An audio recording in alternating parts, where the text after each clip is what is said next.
2019, and this is Evoke Therapy Program's broadcast on impact letters, specifically the letters that we get from our children. A long time ago, we changed the letter that goes to the child from an impact letter. That's how it had been for years, decades in our field. But I thought it was missing something. I thought it was um, not making the point that we wanted it to make.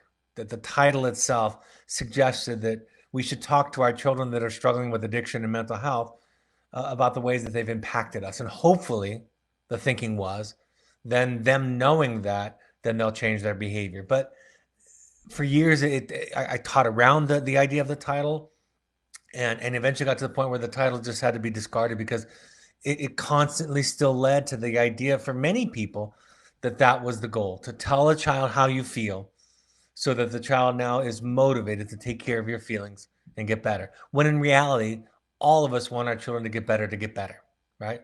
We want them to get better because we want them to heal because it's best for them. And of course, those of us who love people and watch them suffer are going to have a reaction to it, especially when those actions impact us, right? When they're acting out on us, when they're lying and stealing, cheating and being abusive, all those kinds of things.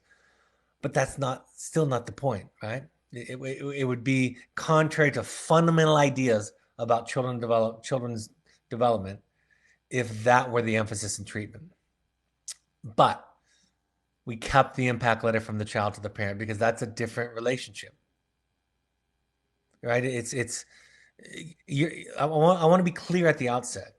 You didn't do everything to them, right? You're not everything, but you're a big puzzle piece. And so we start with you.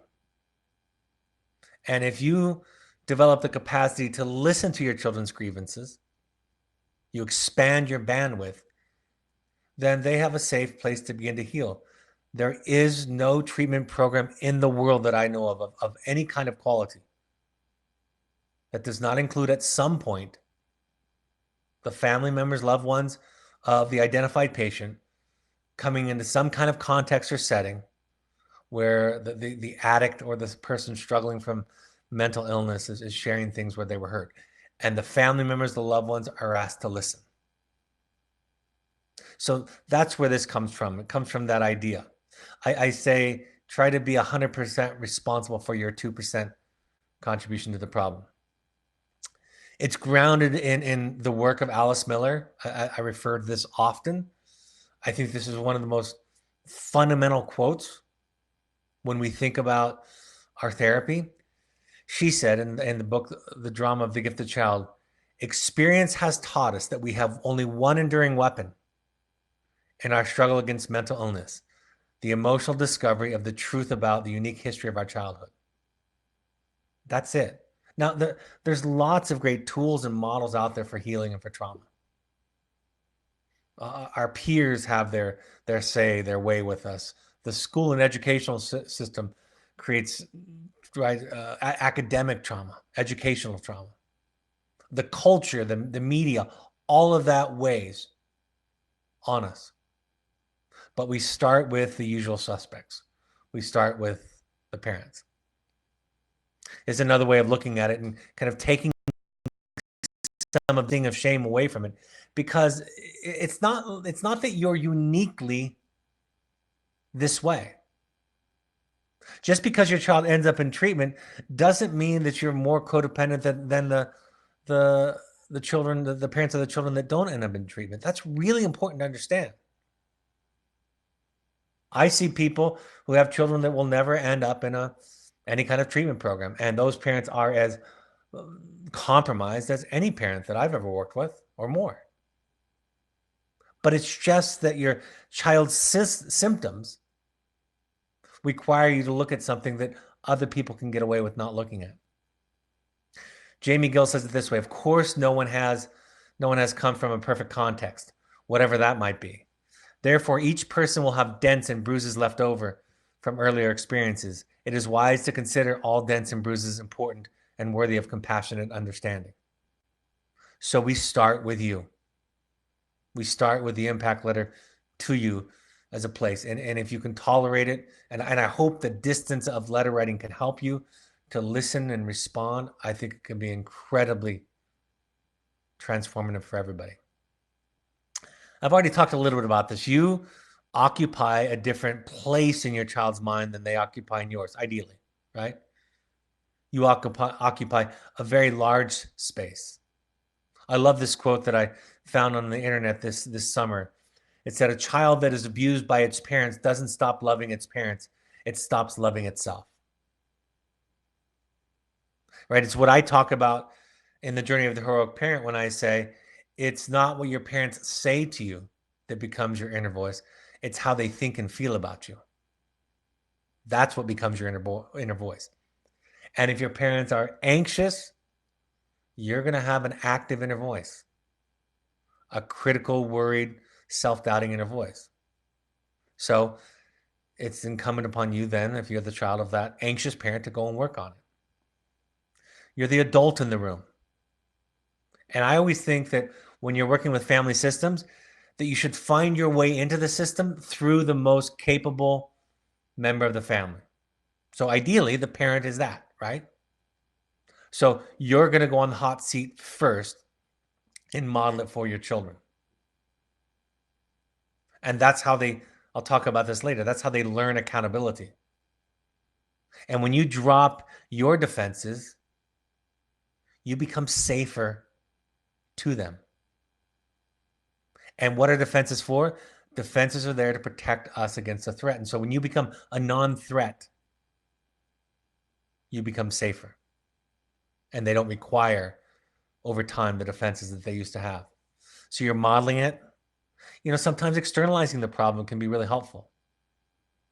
When I talk to clients of any age, and we talk about the parents or the messages from the culture, people think that their critical, shameful inner voice is something they were born with. It's just not true.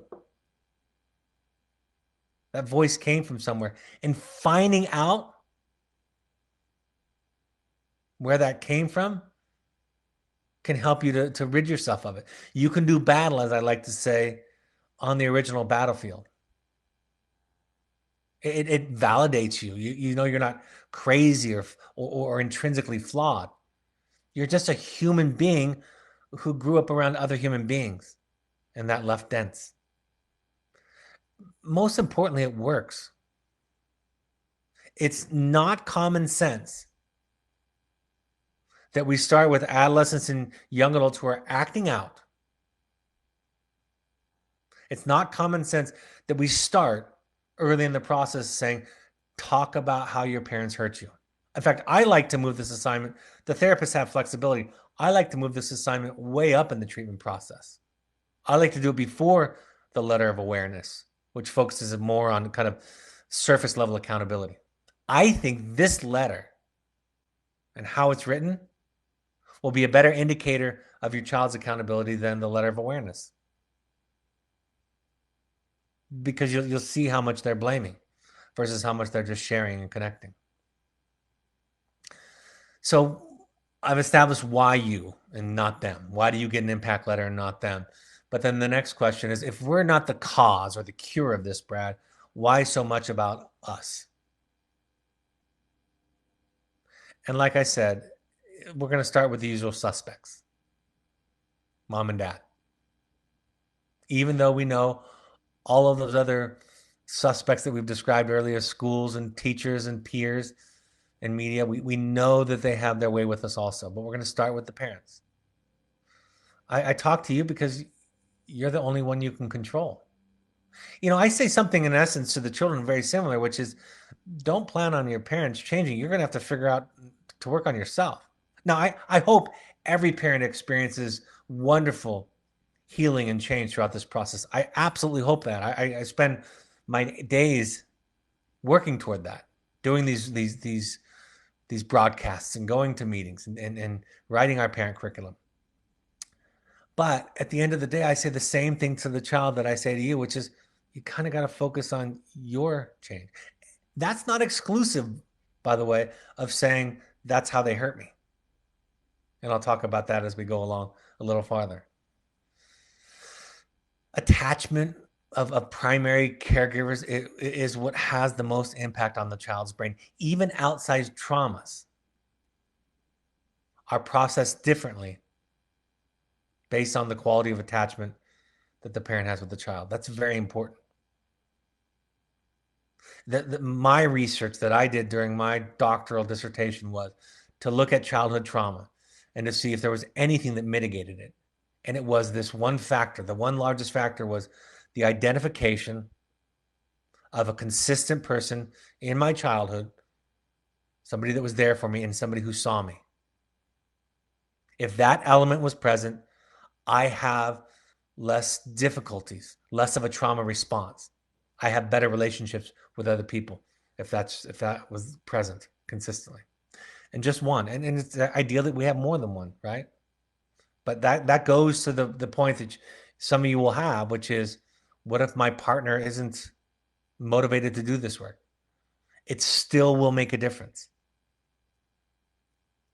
We'll get to the other pieces in the puzzle next. But remember, we're teaching your children how to fish. You know, I say to parents and children, and this is true of most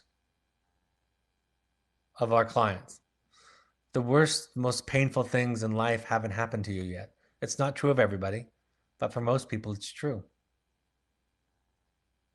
And so therapy is not about finding or catching the big fish. And we adults and we therapists, we're good. We fish well. We know what bait to use. We know where to look. We know the times of day to go fishing. We know all the secrets of the lake. But we're trying to teach them how to feel. And so when I worked with, for example, domestically violent offenders, or when I worked with men that had abused women and children, we started talking about how they felt today. For those that were open, we would go back into their childhood. We're trying to teach them how to feel. And then when the next thing happens to them, they know how to feel. When I used to explain to my young children what I did for a living long before they could understand any of the complexities of therapy, I would say, I just work with the sad boys and girls in the mountains, helping them to feel. So that's the task. We focus so much on you because it's the most powerful thing that you can do. And it reveals your enlightenment, right? Capable people let those things pass through them. And becoming invested in controlling how your child feels, especially when you have a dog in the fight, especially when the topic is how well or how poorly you've done as a parent, becoming invested in how they feel, how quickly they move through it, is the one ingredient that you can contribute that will lead to them getting stuck with that feeling. I didn't say cause it, but it's the one ingredient that if you get fixated on him getting over as angry, or him forgiving me, or her not being sad or angry or upset or whatever it is, if you get invested, that's the one thing you can do to make a contribution to the dynamic where they'll stay stuck in it. If it moves through you, if it's okay, because you're okay, they can learn to move through their feelings too. When I do this work and I talk about this, so many parents will say things like, yeah, but it didn't work. And my response is, you don't do it because it works. It tends to, over the long run, have this effect. But if in the back of your mind, you're tricking yourself and just saying, if I do this, now will he forgive me? If I do this, now will she not be angry? You know, a parent was telling us at the parent meeting the other night, she was talking about how she got some feedback. I've heard this thousands of times from her child, where the child says, this isn't really you. This is therapy talk, psychobabble. And my response is the same every one of those thousands of times I've heard that, which is, you can't control how they respond. That's the essence of letting go. You speak your deepest, most honest, authentic, and compassionate truth. And then the other person gets to have their reaction. Your ability to let them have their reaction is the key that unlocks the door to everything in the relationship. One question I get asked is, what about accountability? If we're going to start with or spend a great deal of focus on my child's grievances with me, what about their accountability, their choice? What about the things that they're doing in their life today that are making their depression, their anxiety, their addiction, their issues worse? What about that? And my answer is, this is how you do it. I've told the story of a mother whose son, when he got caught in a lie again, and he said to her in anger, "You made me a liar." From very young, you were very judgmental of my friends, and so I learned very young that I had to lie about my friends. And the mother was remarkable. She said, "You're right. I did that." And then after he left the session, she said to me the question that I think would come to everybody's mind in that story, which is, how do you teach him his accountability? He doesn't have to lie, right? It can be true that she did that. And now it is also true that he has to figure out how to tell the truth in this world. He doesn't get to be the victim or to blame. So she said, how do I teach him that? And I said, you just did. You just taught him how to do it. And if you had defended, I didn't say anything because she did it so perfectly. I just sat back and watched with a great deal of respect as she did this. I said, if you had done anything to defend yourself, you would have been modeling for him how to not take accountability. And it wasn't fake accountability. And she wasn't attending to every little detail of what he was saying. She just owned a contribution to it. Lastly, it's this idea that I was just in the field with one of the groups, and I was talking about this with them, the same idea back and forth. And I said, yes, your parents have screwed up. That's the condition of being human. Some more than others, some less than others. But they did it. And it would be really nice for everybody if they could just get comfortable enough to talk about that and to allow that to be a discussion. If we can de-roll our children from the obligation to protect our ego as good parents, it would be great for everybody. Right? So I was talking about this with the students, and I was saying, it's still your dent. Yes, they dented you, but now it's yours. And now you have to deal with it. I am very aware, more aware than I ever was 20, 30 years ago, of what my mother and father did to me. Right? I've written hundreds of pages on the subject. I've been in hundreds of hours of therapy on the subject. But I'm also more aware, or as aware, that it's mine to deal with.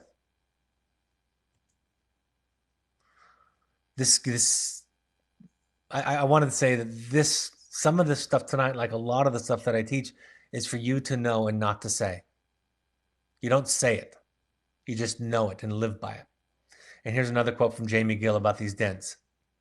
One's parents were limited. It is true. They were flawed. Human creatures. They too had limited parents. This is how they became limited. One's parents wounded one. It is likely they were wounded in similar fashion, and perhaps much worse. It's entirely appropriate to be angry at one's parents for how they hurt or neglected one. That is what they did.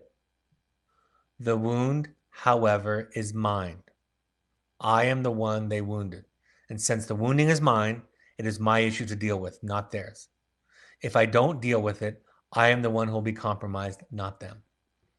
That is the deal. There is this false dichotomy that if we talk about in therapy mom and dad screw ups, that we're not teaching accountability, and that we're really supporting a kind of victim stance. It's not true at all. It's just the opposite. Both those things are true. Yes, they wounded you, but the wound is yours. And it's important to know both of those things at the same time. And the way that you do that as a parent is you listen. One of the students was talking about, he had made some great deal of progress with one of his parents. and was very angry, identified himself as a victim early in the program, and then later in the program, where he was now, he was saying, I realized that there were other circumstances outside of my parents' control. There were other things that I did that contributed to it. And I said, after he talked, I said, that's great. You've come to that awareness. That's kind of a maturity. But you don't have to ignore or whitewash the things that your parent did. You can, at the same time, hold the notion that your parent hurt you significantly. And you can hold at the same time the understanding that it's yours to deal with. And then staying stuck in resentment, anger, pain, even to stay stuck in that will hurt you more than it will hurt them.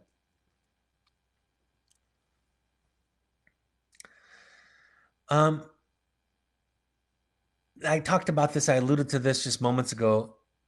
I can hear it in clients sometimes of any age when they get very defensive about the idea of mom and dad being less than perfect. Mom and dad denting them. They get defensive. They don't want to live in a victim mentality, and they don't want it to be about mom and dad. I believe in nearly all of the cases that I've dealt with, it is because, and this is true of most families, it is because there was an ethos in the family, an idea in the family that parents are good, at least better than the kids. And the children were enrolled as protectors of that story, of that idea, of that narrative. I don't do a lot of things really well. I make mistakes on everything that I teach you about all the time. The one thing that I try to do well is allow my children, my family to know that I'm an idiot, that I'm not an easy person to live with. Right? That I make mistakes, that I regress to an earlier way of thinking. The only thing that's redeemable about me, I suppose, in this way is I go back to my practice, that it's about me. I say I'm sorry when I make mistakes. I admit that I'm an idiot. And I don't think it makes me a great dad or a great husband or a great therapist even, but I think it makes me tolerable. I think it just makes me just tolerable enough. One of the fears that I have, it goes back to maybe something a little bit more about the parent's ego than about the child being a victim, is they'll use it against me. Here's the thing about owning your stuff. If you own it, they can't. I said to this young man in group when he was talking about his mother, I said, if I was your mother or your father, I would listen to what you had to say and I would have empathy for you. And I would say, you're right. And I'm glad you're talking about it. I hope you keep talking about it. And the implication out of my silence, the implication that comes when I don't defend or explain or excuse it, the implication that is there in that silence is you have to deal with it now. Yes, I'm an idiot. Yes, I'm old-fashioned, neurotic, wrong sometimes. Yes, I have a short temper sometimes. Yes, I'm self-absorbed sometimes. Yes, I'm all those things. That's true. And the more therapy I do, the more I can sit with that and not be afraid of it. And the more that it can heal. Ironically, the better I get at it, the more that I can allow it to be. That's the irony of it. But I can also just listen to it and I can still hold you accountable. One does not rob the other. Conflating two things, the expression of the hurt and the anger and the responsibility of the work. We conflate those two things together all the time because we grew up in a world, in a house, in a system where people's egos were so fragile that anytime it was talked about, that the retort, the response was, don't blame me, take responsibility, instead of saying, yeah, you're right, now what? Yes, I'm an idiot, now what are we going to talk about? So the unnecessarily combining of the two things, the expression of the hurt and the anger with the responsibility for the work. If you own it, it's a gift that you give. It's a loving, capable, and generous gift. And if it's a gift, you don't ask for something in return, even appreciation. You don't need or require a reaction.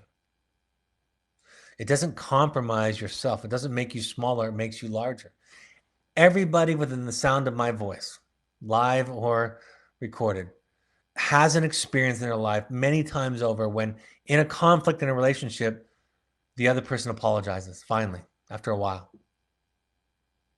And a very common instinct when we're in that situation is for us to let down our walls and apologize for our part in it. Right?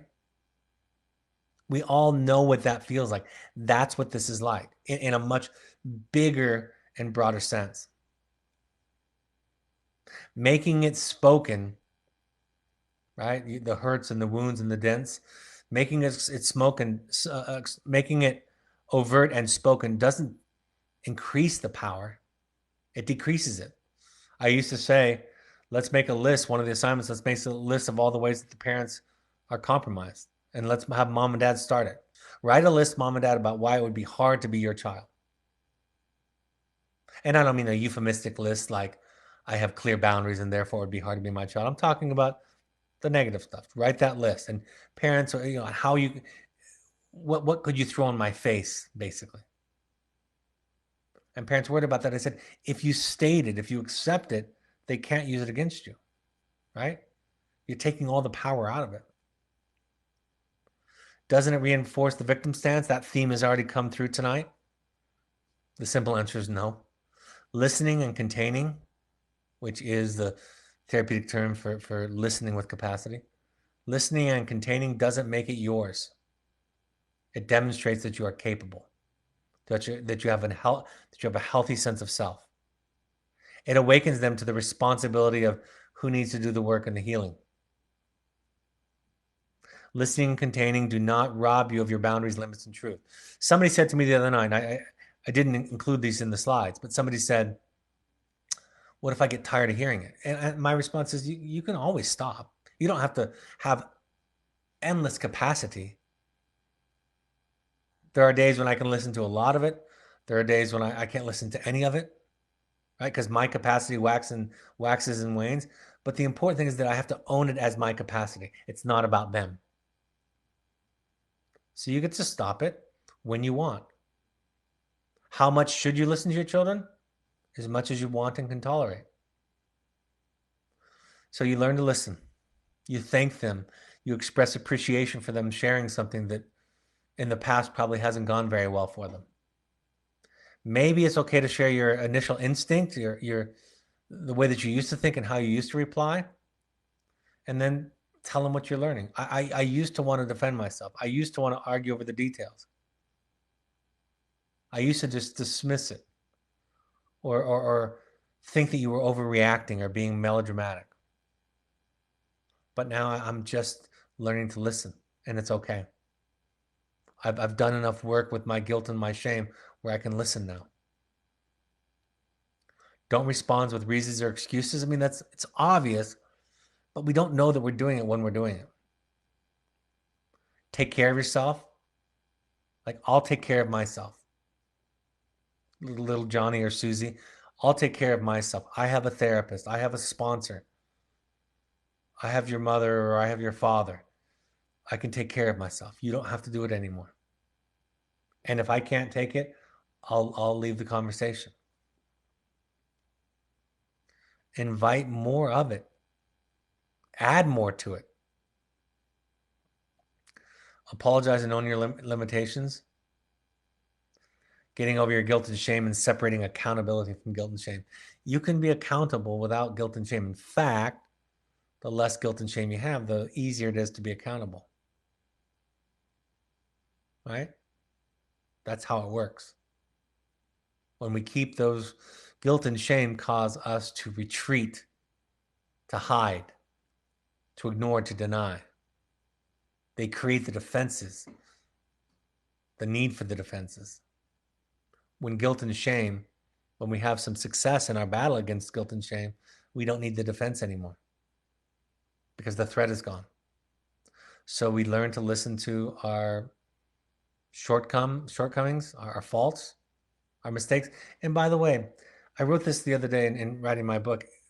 It's Joseph Campbell said in a series called The Power of Myth, he said, every religion is true in one way or another. And I was thinking about this idea. And I was thinking about our personal myths, our personal dreams, our personal ideas about the world. And I was thinking this, I was thinking, our children are telling us the truth no matter what, even when they're lying or exaggerating.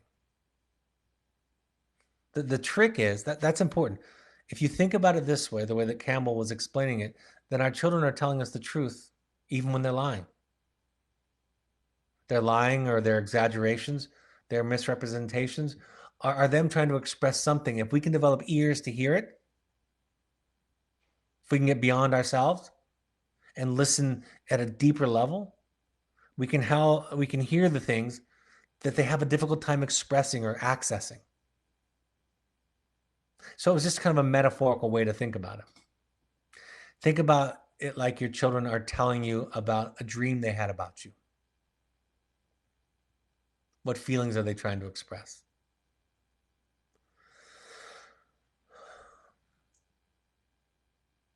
One parent wrote this in preparation. I wanted to add this. She said this: of course, the rational me, then and now, knew it was a choice to emulate Martha Stewart rather than Mrs. Doubtfire. Yet I somehow could not, and still find it difficult today, to look past handprints on the wall, messes in the playroom, shoes in the hallway, Legos everywhere. I continue to struggle with staying off the hamster wheel, and the only times I can chill are when we are away from home in nature.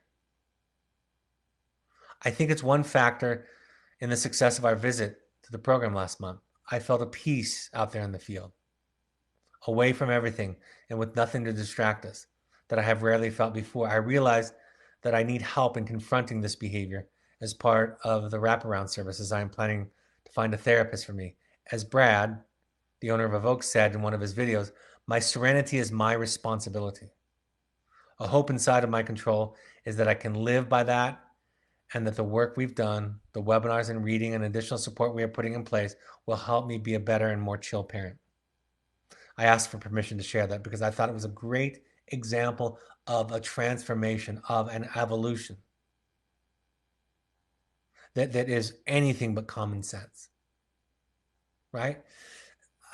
Sometimes therapy, when it gets focused on the techniques and the tools, right? Dialectical behavioral therapy is wonderful. Action and commitment therapy is fantastic. Cognitive behavioral therapy, on and on. They're all fantastic. They're great tools that can be very helpful in therapy. But the transformation that Campbell invites us into, right? Joseph Campbell, the philosopher, is to go inside of ourselves. And when we go inside of ourselves, we become more capable of seeing and listening to others. And when we're more capable of seeing and listening to others, we provide a place, a platform, a space for them to untangle their wounds, to pull their wounds apart from the symptoms that are there to protect them. And if we can do that as parents, if we can participate in that with our children, that's why we do this. That's why I talk to you. That's why I want them to write the letter. That's why we focus so much on you, because participating with a child in their healing in that way is better than anything. It is love. It is what it means to be a heroic parent.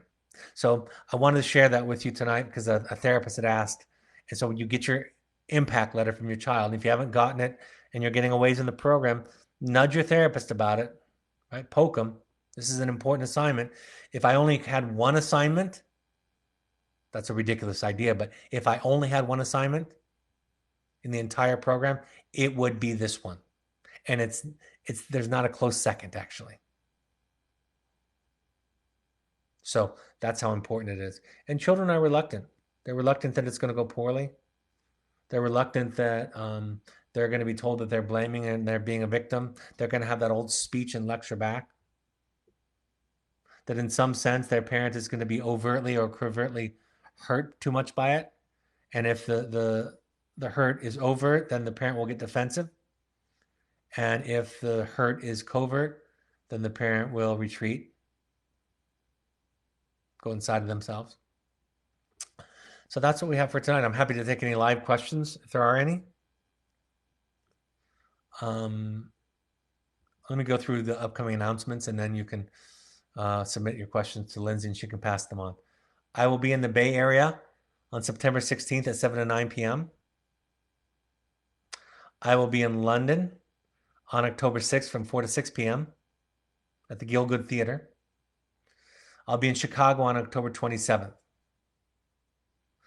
RSVP to melanie@evoketherapy.com if you want to come to any of these parent groups. Also in the Bay Area, Trina Grader and Judith Sedora will also be with me.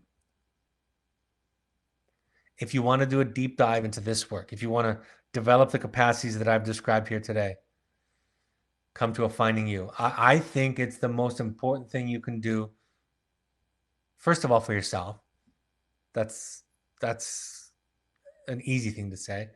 But the harder thing to say that I think is true, harder because it's hard to hear, I think it's the most important thing you can do to help and support your child. It doesn't fix them. You're not going to walk away with tools where you can more effectively manipulate them, but you experience, like I said, a transformation that makes a huge difference in their life. October 23rd is the next open one. And contact intensives at evoketherapy.com to find out more. Our pursuit trips are custom outdoor adventure fun trips from a few days to a couple weeks to a month. So think therapy light or sober fun. You can do it as a family. It's led by our staff. We ask all parents to attend 6 12-step support groups. So I list a bunch of them as options. Al-Anon, CODA, Families Anonymous, or Adult Children.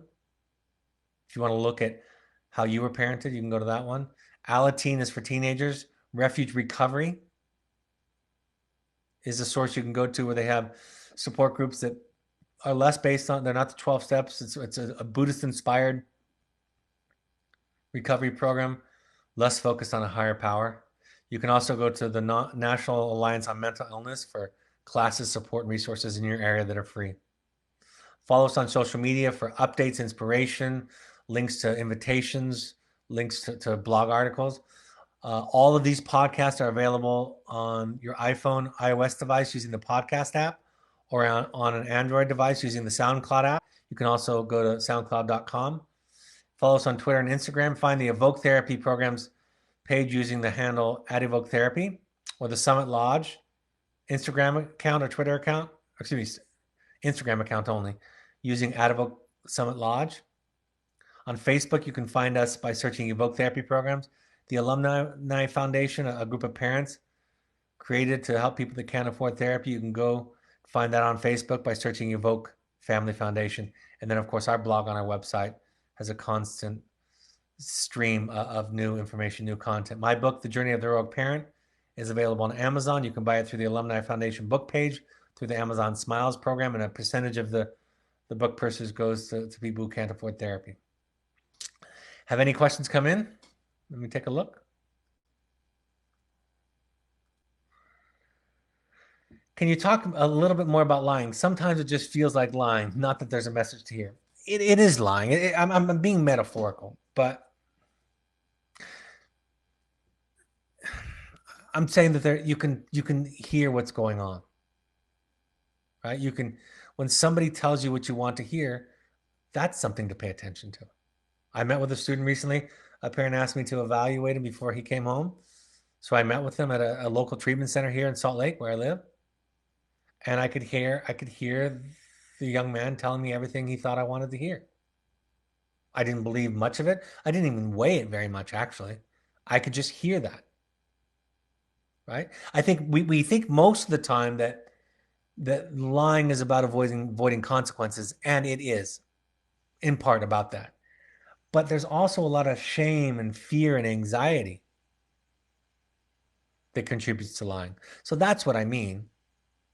When somebody, the other day in therapy, my 17-year-old started to promise me something, a change that we had talked about, that he was about ready to do. And I said to him, you don't have to tell me. I don't need the promise. I've already told you I've let go. Do it if you're going to do it. And he relaxed and he said, you're right. I was just trying to prove something to you. And I said, I told you this is not what that's about. And I wouldn't have believed him if he said it, right? But I knew why he was saying it. I knew why he was telling me the lie, because I've developed the ear to hear. I even said to him, sometimes it ruins it when you make the promise, when you tell me that you're about to turn a corner. Doesn't it? And he said, absolutely, it does. Because really what I'm trying to alleviate is the anxiety of your disappointment, Dad. He didn't say those words, but that's what I know that he meant. So that's what I mean by listening to children as if they're telling us a dream. Because you can, Freud called dreams the royal road to the unconscious. The truths are cloaked in symbolism. So if a dream is telling us the truth, and dreams are crazy, as you know, most of them, some of them. If dreams are telling the truth, then a lie can tell the truth too. Another parent asked, can you talk about the adolescent brain and the emotional development and what expectations are reasonable in terms of insight at this age? I mean, insight into the own actions and insight into the relationship towards us as parents. You're wise to be asking questions about the adolescent brain. And that's why I said this entire broadcast tonight is for you. It's for you to know and not repeat. So it's not about, we want our children to become insightful, don't we? We all do. Because if our children can have adult insight, we fantasize that then they'll do the right thing, and then we won't have the inconvenience of the boundaries and consequences that we have to set, right? We won't have to do our own personal work, because if they just do what I want them to, then why would I have to work? I have 4 children, 2 that are through adolescence, one that's in the middle of it, and one that's just about to start it. And I have experienced myself becoming impatient for years at waiting for them to grow their frontal lobe. But that's my job, to be patient. My job is to show up as a healthy self. Out of that healthy self of me comes my boundaries.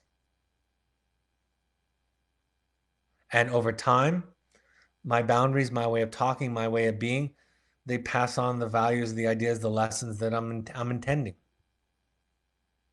But I'm a master lecturer, as you might guess. And I have spent years trying to talk it into my children, because that would be easier. So we treat them like they're children, because they are, with all the respect and kindness that's due to them. And we show up as the adult. We show up, and where we lack a sense of self, we get it from somebody else.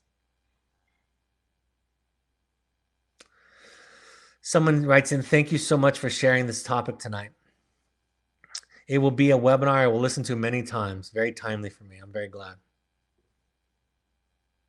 Any other questions or comments?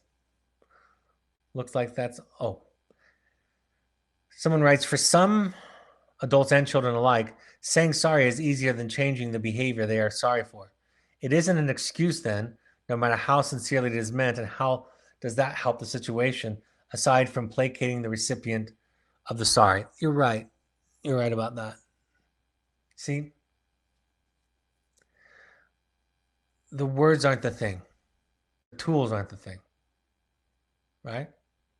When I give you examples, it doesn't necessarily, I was thinking about this the other day. You know, the 8 tools, my most listened to podcast that I have, or most watched webinar that I have, the 8 tools on transforming relationships, the things that I've seen families use the most in my career, families who identified themselves as healthy and happy.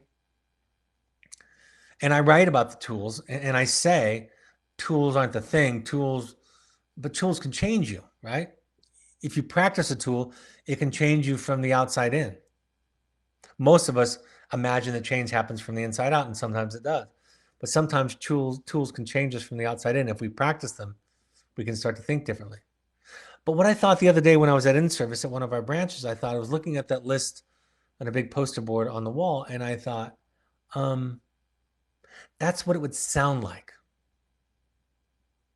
if you were enlightened. You would do and not do those things that I tell you to do and not do if you were enlightened. But this is important, and to your point, just saying them doesn't mean you're enlightened. Just saying them means that you've memorized the tool. But if you were enlightened, you wouldn't give advice. If you were enlightened, you wouldn't use catastrophizing, polarizing language. If you were enlightened, you would listen deeply. If you were enlightened, you would have compassion toward yourself and toward others. You would take time outs when you needed it. You would get clear about the intention of what you're sharing and get clear about the response, get clear about what they needed from you, right? That's what it would do. You would own your feelings using I statements. That's what it sounds like. And so it's a different way of thinking. And that's why your point is so helpful and so insightful, because it's not the I am sorry, it's being sorry. And people that are sorry do often say that they're sorry. I remember it's been a long time since I told this story, but I was in graduate school and I loved my professor, this one professor. She was my early mentor. She was amazing. And she was always late. It was a 2.5-hour class, and she was always 10 minutes late, 15 minutes late. There were 6 or 7 of us in the class, and we hated it. And one day in particular, she was about a half an hour late. And we all got pretty riled up and livid. And so I unofficially was elected to confront her when she came in. I think I took it on myself, but I imagined that everybody was asking me to. So she walked into the room, and I said, Leslie, it's just so frustrating and disappointing that you're late. And she said, I know. I'm sure it is. And I sat there, and you know, my mother tongue, my old thinking was, well, that's a cheap way out of this, right? A clever way out of this. But I learned something in that moment. I thought, it's mine. I could drop the class. I could get passive aggressive. I could complain to the dean. I could do anything I wanted to. But it was mine. And her lack of response wasn't not caring or disconnection. It was modeling for me. She had an empathic response, and I found out years later why she was late, years later why she was late, that had nothing to do with me. And she didn't explain it because she just allowed me to have my feeling. And so I'm not big on children apologizing and parents apologizing as a way to soothe the other person. That's not what it's for. The apology isn't to make you feel better. The apology that I'm talking about is an honest recognition, an empathic statement that I know I hurt you. And it may have been a mistake and it may have not been a mistake. I'm not necessarily saying that, but I know that I hurt you. And I am sorry for that. Any more before we wrap it up?